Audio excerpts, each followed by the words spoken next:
যুবদের উন্নয়নে এটা কখনোই সরকার পরিপূর্ণ ডেভেলপ করতে পারবে না যদি যুবরা উদ্যোগ না নেয়।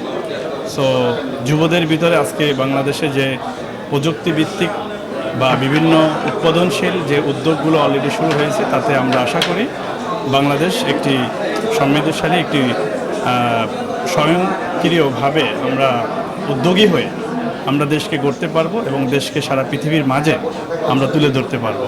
সো আমাদের সফলতা সারা পৃথিবী দেখবে, আমাদের সফলতা আমাদের পরবর্তী প্রজন্ম ভোগ করবে ইনশাআল্লাহ।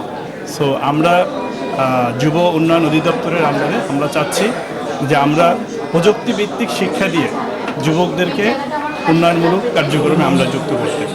সো আমরা আমাদের নাজুস নতুনত্ব আর্থসামাজিক যুব উন্নয়ন সংস্থা আমরা কাজ করে যাচ্ছি এআই প্রজেক্ট নিয়ে, আর্টিফিশিয়াল ইন্টেলিজেন্স নিয়ে এবং হস্তশিল্প নিয়ে বেশ কিছু প্রজেক্ট নিয়ে আমরা কাজ করছি। সো পর্যায়ক্রমে আপনাদেরকে আমরা আপডেট দিব।